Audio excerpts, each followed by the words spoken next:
마지막 룻기 1장에서 2장 92회차 공동체 성경인데 먼저 우리 함께 듣도록 하겠습니다. 룻기 제1장.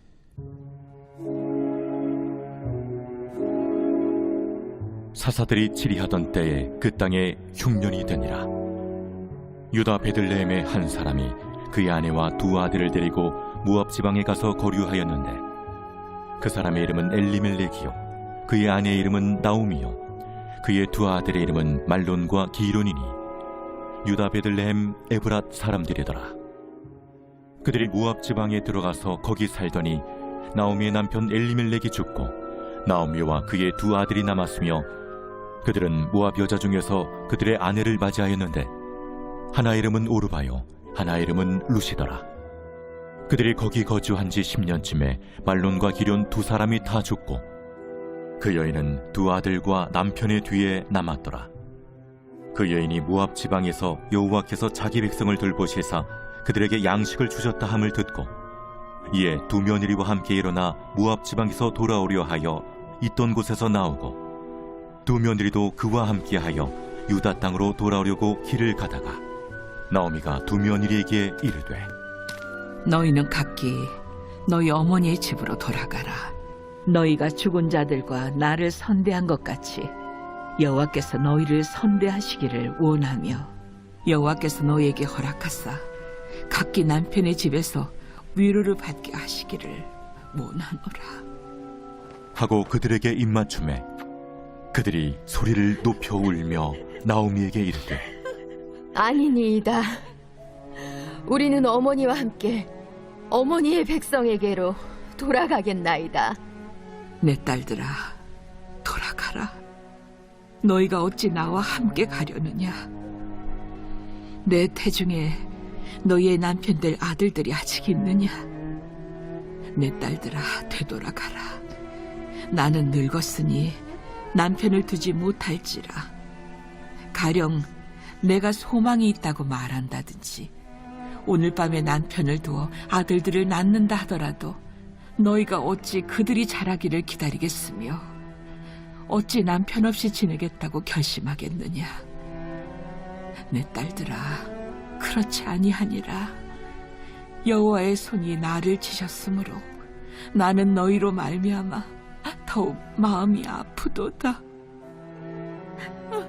그들이 소리를 높여 다시 울더니 오르바는 그의 시어머니에게 입맞추되 룻은 그를 붙쫓았더라. 나오미가 또 이르되, 보라, 내 동서는 그의 백성과 그의 신들에게로 돌아가나니 너도 너의 동서를 따라 돌아가라.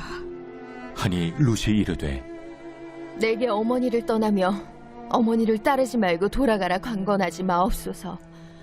어머니께서 가시는 곳에 나도 가고 어머니께서 머무시는 곳에서 나도 머물겠나이다. 어머니의 백성이 나의 백성이 되고 어머니의 하나님이 나의 하나님이 되시리니 어머니께서 죽으시는 곳에서 나도 죽어 거기 묻힐 것이라. 만일 내가 죽는 일 외에 어머니를 떠나면 여호와께서 내게 벌을 내리시고 더 내리시기를 원하나이다. 나오미가 룻이 자기와 함께 가기로 굳게 결심함을 보고 그에게 말하기를 그치니라. 이에 그 두 사람이 베들레헴까지 갔더라. 베들레헴에 이를 때 온 성읍이 그들로 말미암아 떠들며 이르기를, 얘가 나오미냐? 나를 나옴이라 부르지 말고 나를 마라라 부르라. 이는 전능자가 나를 심히 괴롭게 하셨음이니라. 내가 풍족하게 나갔더니 여호와께서 내게 비어 돌아오게 하셨느니라. 여호와께서 나를 징벌하셨고 전능자가 나를 괴롭게 하셨거늘 너희가 어찌 나를 나옴이라 부르느냐? 하니라. 나오미가 모압 지방에서 그의 며느리 모압 여인 룻과 함께 돌아왔는데 그들이 보리초소 시작할 때에 베들레헴에 이르렀더라. 제2장.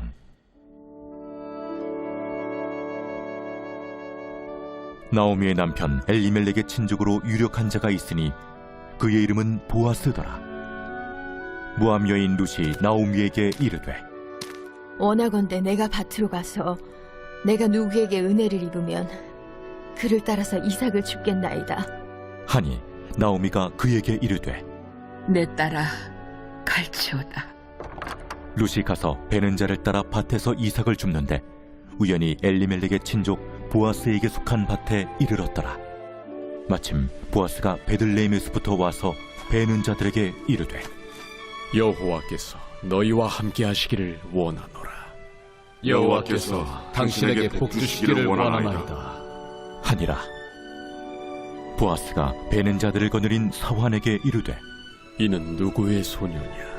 하니 베는 자를 거느린 사환이 대답하여 이르되 이는 나오미와 함께 모압 지방에서 돌아온 모압 소녀인데 그의 말이 나로 베는 자를 따라 탄 사이에서 이삭을 줍게 하소서 하였고 아침부터 와서는 잠시 집에서 쉰 후에 지금까지 계속하는 중이니이다.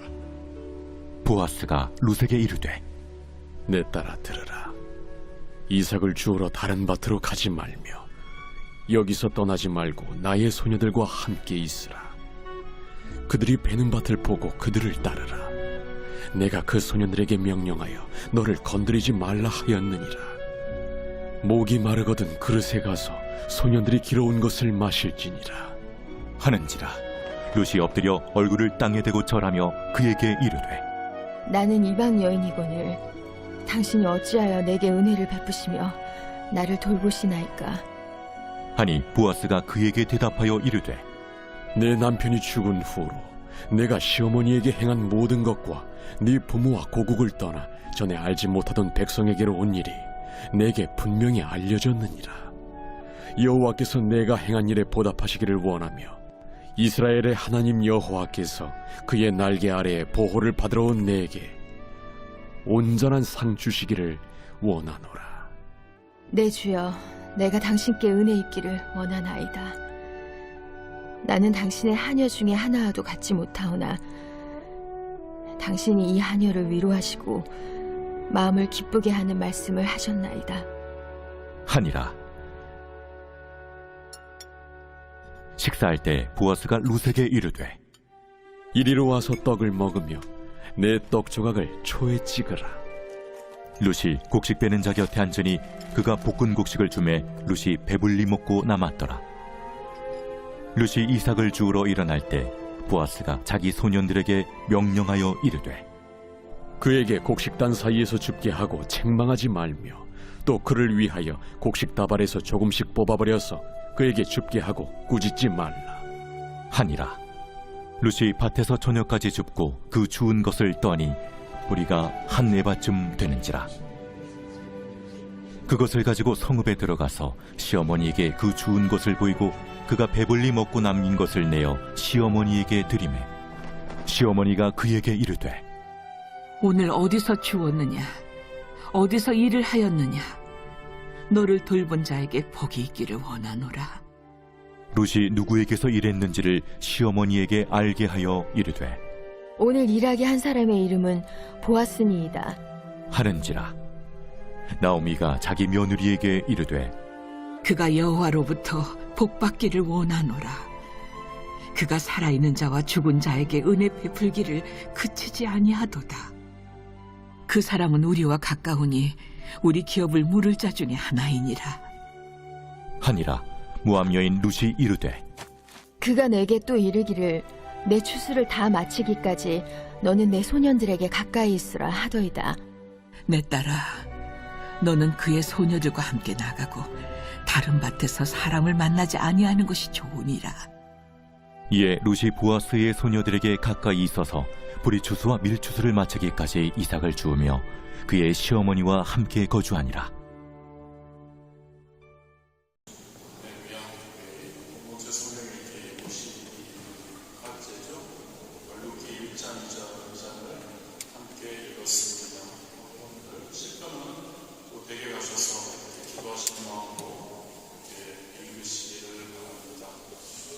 본문으로 돌아와서 마태복음 21장 6절에서 9절 말씀을 통해서 예수께서 명하신 대로 하여라는 제목으로 말씀을 나누기를 원합니다. 오늘 아까도 말씀드렸지만 종료주일입니다. 예수님께서 저와 여러분을 위해서 고난당하시기 위해서 어린 나귀를 타시고 예루살렘에 입성하신 날이죠. 예수님께서 입성하실 때 그것을 환영하기 위해서 사람들이 종려나무 가지를 흔들었다고 해서 종려주일이라고 합니다. 그리고 저와 여러분은 그 종려주일, 바로 고난주간 바로 전날 그 종려주일을 우리가 기념합니다. 내일부터 예수님 시대죠. 예수님의 사역이 하이라이트인 고난주간이 시작됩니다. 십자가에 달리신 금요일, 그것을 지나게 되고 무덤에 계셨던 토요일, 그리고 3일 만에 죽음에서 부활하신 부활주일을 우리는 맞이하게 되죠. 다음 주일이 바로 부활주일입니다. 이 한 주간 동안, 고난주간이라고 하죠.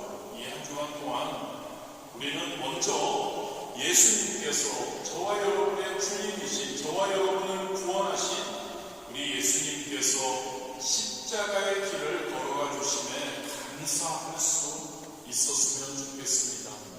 독일 부활절 음식성에 가시는 우리 변사님이 기도하셨지만 21분은 그 부활절 음식 성회의 자리, 은혜의 자리에서, 그리고 우리 여러 가지 사정으로 인해서 함께하지 못하는 우리 다른 성도님들, 파리에서는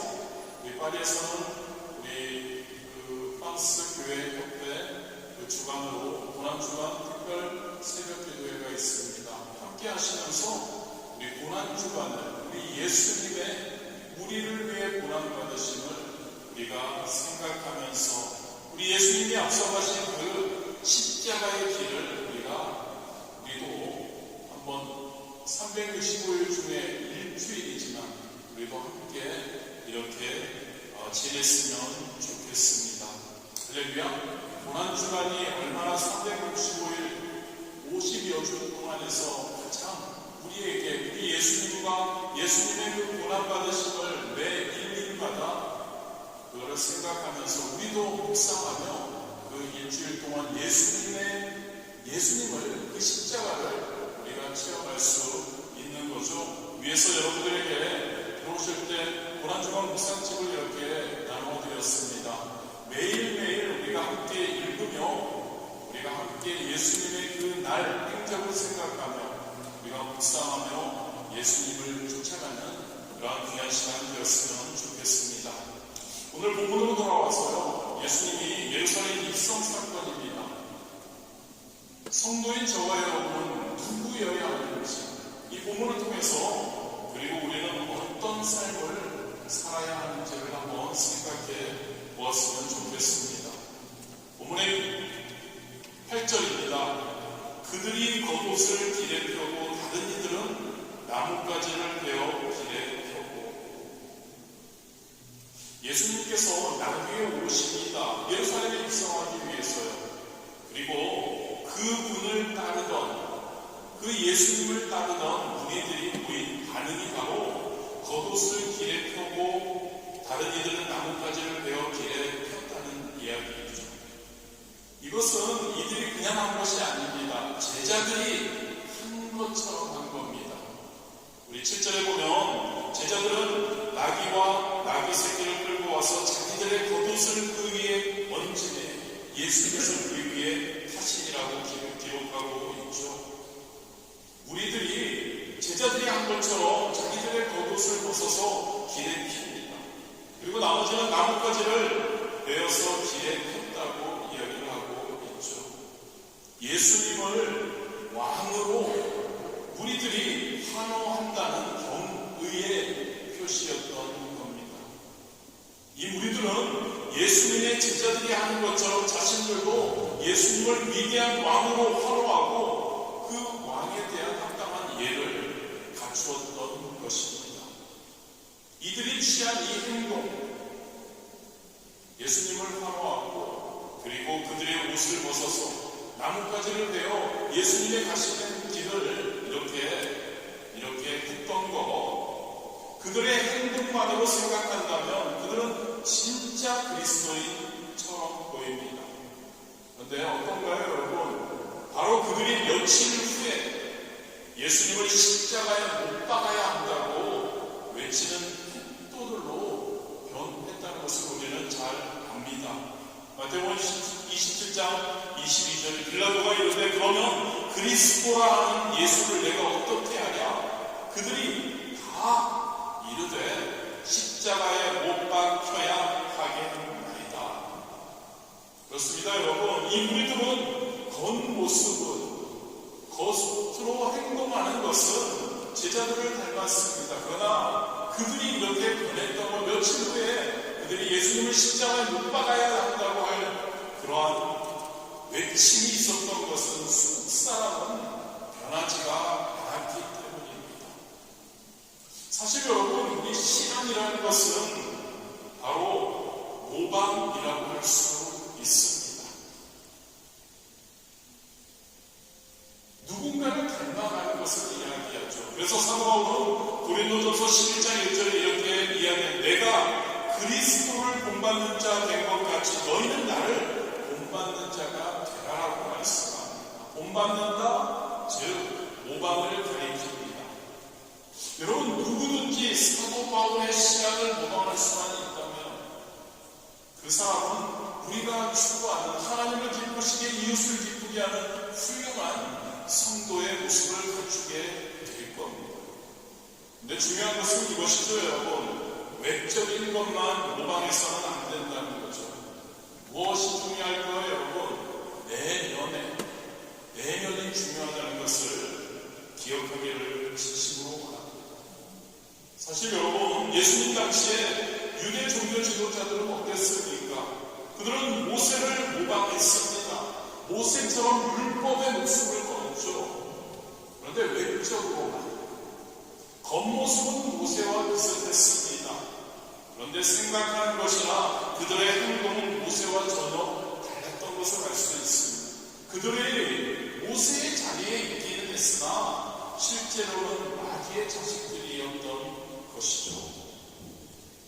오늘날 저와 여러분은 아니고요. 성도라고 이름하는 사람들 중에도 겉모습은 예수님과 사도 바울을 닮은 것처럼 보이지만 내면은 전혀 아닌 사람들이 적지 않지 않나를 생각해 봅니다. 혹시 저부터 시작해서요, 저와 여러분 그러한 사람은 아닌지 한번 생각해 보기를 원합니다. 하나님은 언제나 외모나 보여지는 모습이 아니라 중심을 보신다는 것을 여러분 꼭 믿으시기를 진심으로 원합니다. 여러분, 겉모습을 꾸민다고 해서 속까지 달라지는 것은 아닌 것 같습니다. 저 자신을 보면 더 그렇고요. 그리고 이 무리들을 보면 그런 것 같습니다. 겉모습을 꾸민다고 해서 우리의 속까지 달라지지 않는다.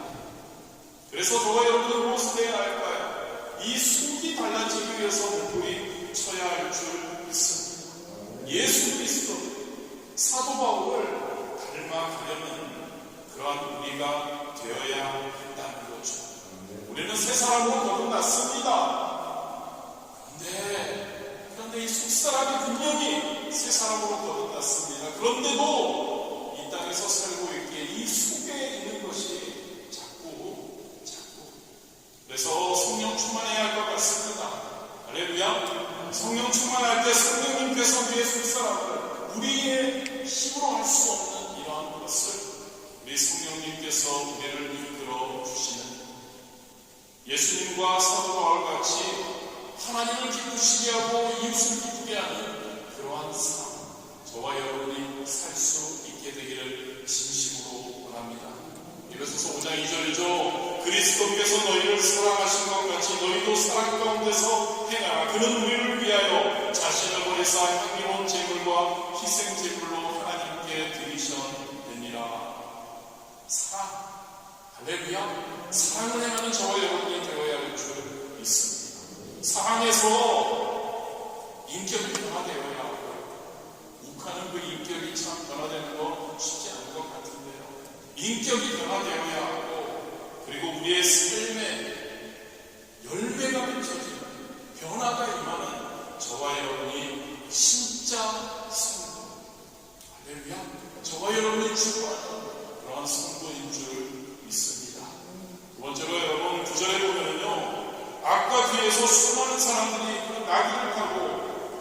예수님을 따라오고 앞서거니 하면서 이렇게 외칩니다. 호산나 다윗의 자손이여 찬송하리로다. 주의 이름으로 오시는 이여 가장 높은 곳에서 호산나라고 외치고 있습니다. 우리들은 예수님을 누구라고 칭하고 있나요? 누구라고 부르나요? 다윗의 자손이라고 합니다. 그리고 주의 이름으로 오시는 이라고 부릅니다. 이것은 여러분 메시아를 가리키는 이야기이죠.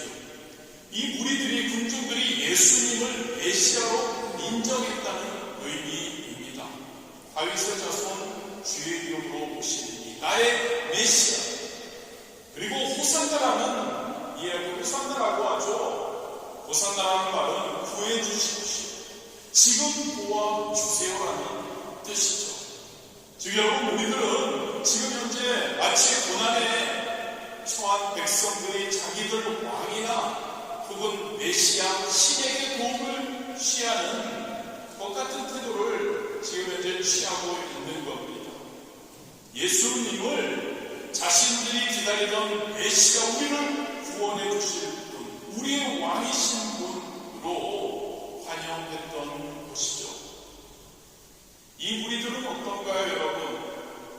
처음에 조금 우리가 말씀을 나눴지만 이들은 진짜 이렇게 메시아를 기다리고 메시아를 환호하며 메시아를 따르겠다고 나서는 것, 어떠한 제자, 하나님의 백성으로 보였습니다. 그런데 마찬가지죠. 이들은 십자가의 죽음에 그 예수님의 그때에 함께한 사람들이 없었다는 사실을 우리는 알 수 있습니다. 오늘날 저와 여러분, 우리들의 교회의 모습이 이와 크게 다르지 않나를 생각해 봅니다. 기독교가 자신의 종교라고 믿고 또 말하는 사람들, 우리나라 전체 인구에 많이 줄었지만 대충 3분의 1, 5분의 1, 전 세계적으로는 인류의 3분의 1 정도가 기독교인이라고 이렇게 파악되고 있습니다. 그런데 그 중에 진짜 그리스도인들은 얼마나 될까? 이거는 우리가 알 수가 없습니다. 하나님만 아시는 그러한 문제이죠. 그러나 많지는 않다는 그러한 생각이 대체적인 것 같습니다. 주님께서 예수님의 시대 때 기적을 행하시는 현장에는 얼마나 많은 우리들이 몰려들었을까요? 그런데 예수님께서 제자가 되어야 하고 예수님께서 사랑해야 하고 예수님께서 이들을 섬기라고 했을 때 그때는 소수만이 남고 다 도망갔던 것을 우리는 알 수 있죠. 요한복음 6장 66절입니다. 그때부터 그의 제자 중에서 많은 사람이 떠나가고 다시 그와 함께 다니지 아니하더라. 오늘날은 어떤가요, 여러분? 은혜가 있는 곳에, 하나님의 능력이 선포되는 곳에, 그리고 하나님의 축복이 선포되는 자리에 얼마나 많은 사람들이 모여들고 장사진을 이루나요? 그런데 정작 자신이 참된 그리스도인임을 나타낼 수 있는 자리, 할렐루야, 어떤 자리죠? 사랑을 베풀어야 할 자리, 하나님의 예수님의 제자가 되어 제자로서 주변을 섬겨야 할 그 자리, 그리고 가장 미니멈 예배자의 자리, 할렐루야, 예배자의 자리, 하나님을 만나는 자리, 그 자리에 찾아온 이들은 얼마나 많은가를 생각해 봅니다.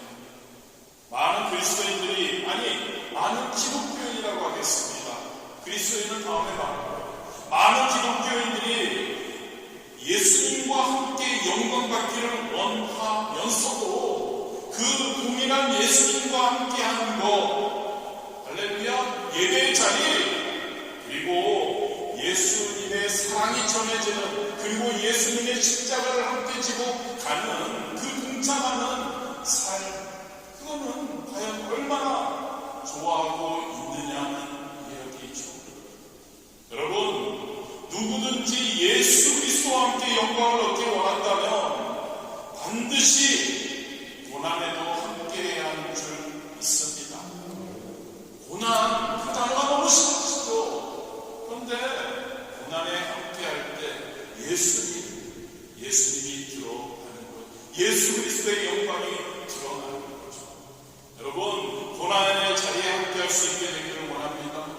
그리고 그분과 함께하는 자리에 함께 해야 합니다. 그분을 사랑한다고 하고 그분을 위해서 그분의 영광을 돌리기 원한다고 하면서 그분과 함께하는 자리에 함께하지 않으면 안 되는 거죠. 원리입니다. 공식입니다. 이 공식과 원리를 무시하고 여러분 과연 우리가 수학을 어떻게 문제를 풀 때 어떠한 공식과 그 원리를 무시하고는 문제를 풀 수가 없죠. 제자가 되라, 나의 백성이 되라, 나의 명령을 따라라, 내 말씀대로 해나가라고 예수님이 말씀하시고 고난에 함께하자라고 하는 예수님의 부르심을 외면하는 성도, 이 원리와 공식을 폐지하고 그런 성도는 기독교인일 수는 있지만 그리스도인이 아니라고 할 수 있습니다. 저와 여러분 진짜 하나님께 인정받는 참된 그리스도인, 참된 성도가 되기를 진심으로 원합니다. 아멘. 진짜 우리 주님께서 너는 참된 그리스도인이야, 너는 나의 제자야, 너는 내 아들, 딸이야, 진짜 최고야. 위에서는 우리의 십자가를 지고 우리 자신을 부인하고 우리의 삶을 부인하고 우리의 목적과 우리의 생각을 부인할 수 있어야 합니다. 그리고 예수 그리스도를 그 뒤를 쫓아갈 수 있어야 할 줄 믿습니다. 마태복음 7장 13, 14절이죠. 좁은 문으로 들어가라. 누가 좁은 문으로 들어가기를 원합니까? 그런데 예수님이 말씀한 좁은 문으로 들어가라. 멸망으로 인도하는 문은 크고 그 길이 넓고 그리로 들어가는 자가 많고 생명으로 인도하는 문은 좁고 길이 협착하여 찾는 자가 적음이라. 좁은 길, 고난의 길, 예수님과 함께하는 길, 그 길을 갈 때 우리는 그냥 우리가 일반적으로 얘기하는 기독교인이라고 하지 않고 하나님께서 인정하는 그리스도인, 예수님의 속한 자들 될 줄 믿습니다. 마지막으로 그렇다면 지금 무리들을 살펴보았죠. 그렇다면 예수님의 제자들은 어떻게 했는지 6절입니다. 제자들이 가서 예수께서 명하신 대로 하여라고 기록하고 있습니다. 예수님께로부터 명령을 받았습니다. 제자들 나귀와 나귀 새끼를 끌고 오라는 명령을 받았죠. 두 제자가 그들은 어떻게 했다고요? 그대로 했습니다. 즉 여러분, 그들은 예수님의 말씀의 명령에 대해서 어떤 이유도 제기하지 않습니다. 묵묵히 순종했던 겁니다. 근데 여러분, 이거 보기에 따라서 이거는 맞지 않는 내용입니다.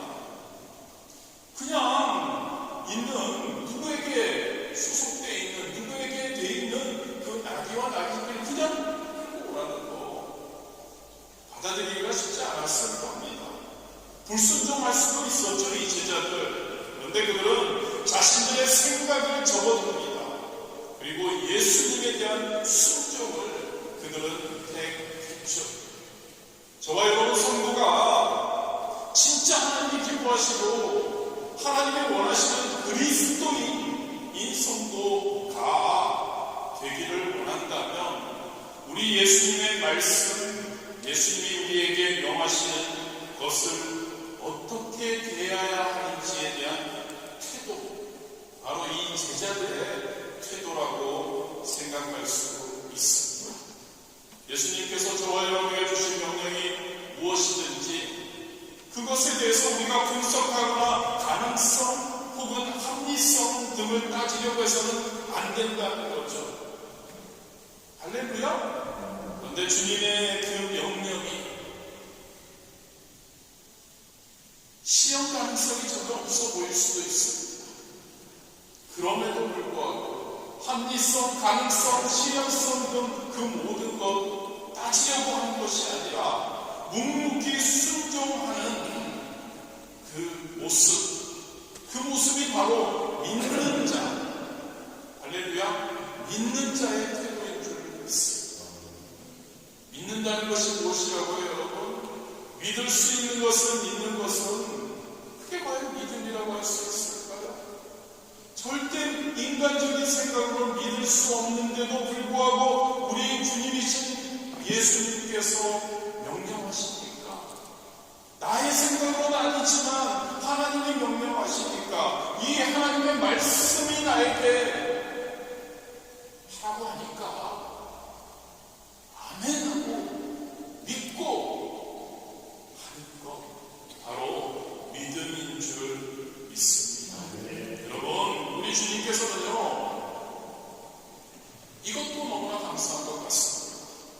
우리에게 무슨 일을 하라고 하실 때 우리 주님께서는 우리보다 더 잘하시고, 그래서 우리가 그 일을 감당할 만한 능력도 주신다는 거죠. 얼마나 감사한가요? 그냥 하나님이 하라는 건 명령하고 그냥 따라야 되는 거고 당연한 것이고, 그런데 그것이 어떠한 일이든 우리 하나님께서 우리와 함께 하시며 그 일을 함께 진행해 주시고 우리에게 능력 주시고 우리에게 환경을 만들어 주신다는 것, 할렐루야. 얼마나 감사한지요. 그래서 우리는 묵묵히 하나님의 명령에 순종하는 그러한 사람들이 되어야 할 줄 믿습니다. 그럴 때 바로 하나님의 놀라운 역사가 우리에게 실현되는 줄 믿습니다. 광야에서 행해진 우리가 잘 아는 오병이어의 사건, 기적이 있죠. 이 기적을 통해서 우리는 더 확실히 이 사실을 알게 됩니다. 예수님께서 제자들에게 많은 무리들이 왔습니다. 예수님의 말씀을 듣기 위해 그들에게 식사를 제공하라고 합니다. 그들 대부분 제자들은 불가능하다고 생각했습니다. 먼저 빵을 살 충분한 돈도 없었고, 만약에 돈이 있다고 해도 그 광야에서 그 빵들 구한다는 건 불가능한 일이라고 생각했기 때문이죠. 이러한 제자들의 생각은 인간적인 합리적인 사고와 그 생각에 근거할 때 절대 틀린 것이 아니었습니다.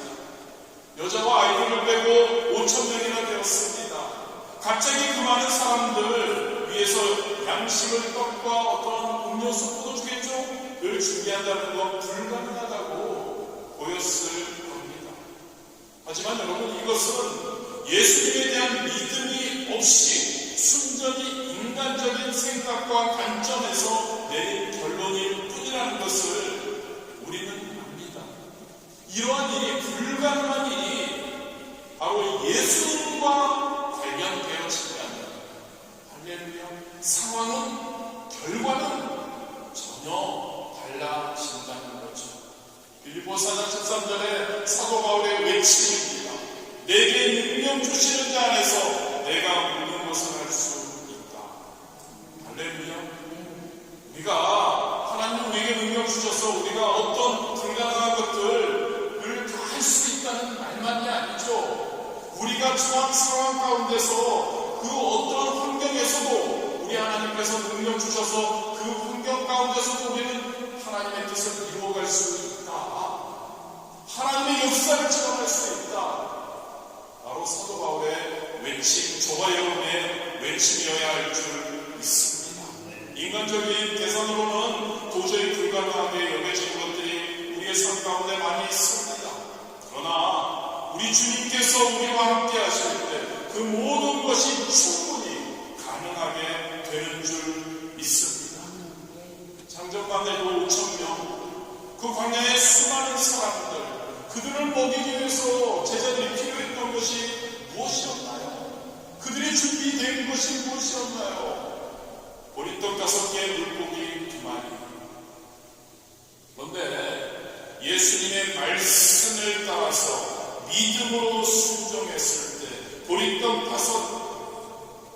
5덩어리, 물고기 2마리 가지고 5,000명, 장정만 5,000명, 그러면 보통 어린이와 그 다음에 여성들 따지면 2만 명 정도 되지 않을까? 그들이 배불리 먹고 남은 것이 부스러기가 12바구니를 채울 정도였다는 거죠. 하나님의 위대한 역사인 거죠. 저와 여러분의 삶에 이러한 역사가 일어났으면 좋겠습니다. 먼저 여러분,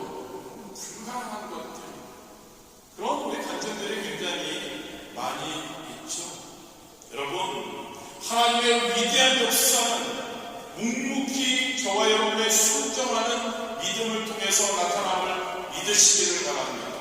하나님이 저와 여러분에게 하라고 하는 것은 이 말씀을 통하여 우리에게 하라고 하는 것은 어떠한 이의를 제기하지 않았으면 좋겠습니다. 오로지 묵묵히 순종하는 저와 여러분이 될 수 있게 되기를 진심으로 원합니다. 마가복음 9장 23절이죠. 예수께서 이르시되 할 수 있거든이 무슨 말이냐 믿는 자에게는 능히 하지 못할 일이 없느니라. 할 수 있는 줄 믿습니다. 저와 여러분의 삶에 어떠한 것들이 있습니까? 지금 어떻게 우리가 그 삶을 헤쳐나가야 할까요? 우리 주님에 대한 믿음까지 하나님의 말씀에 순종하며 하나님의 영광을 위해 하나님을 기쁘시게 이웃을 기쁘시게 하는 그러한 삶, 성령 충만한 삶을 통해 우리가 그러한 놀라운 그러한 자리에 들어갈 수 있게 되기를 진심으로 원합니다. 여러분, 하나님의 말씀은 여러분들이 좀 지겨우실지 모르지만 함께 모이라고 합니다. 할렐루야. 하나님의 말씀은 하나님의 말씀으로 충만하라고 합니다. 아멘. 하나님의 말씀은 기도로 충만하라고 합니다. 아멘이십니까? 말씀으로 기도로 성령으로 충만하라고 하나님의 말씀하십니다. 너무 많은 것들이 있습니다. 그러나 여러분 가장 기본적인 하나님과 함께하는 하나님과 소통하는 그런 저와 여러분이 되라고 우리에게 명령하십니다. 두 제자들처럼 예수님이 명령하신 대로 딴소리 안 하고 그대로 행할 때 놀라운 기적을 체험한다는 것을 믿으시기를 바랍니다. 세 가지 질문으로 오늘 말씀을 마무리합니다. 여러분 혹시 외적으로만 주님을 닮은 삶을 살고 있지는 않습니까? 여러분 혹시 예배의 자리, 고난의 자리, 그것도 마다하지 않는 참된 그리스도인의 삶을 살고 있습니까? 하나님의 말씀에 묵묵히 순종하고 계십니까? 이 세 가지의 질문에 아멘으로 응답할 수 있는 저와 여러분이 되기를 진심으로 원합니다. 아멘. 과정 가운데 쉽지 않은 건 있습니다. 그러나 저와 여러분이 더욱더 몸부림치며 성령 충만을 강구하며 나아갈 때 이 세 가지의 답변 아멘으로 우리가 화답하게 되리라 믿습니다. 기도하시겠습니다.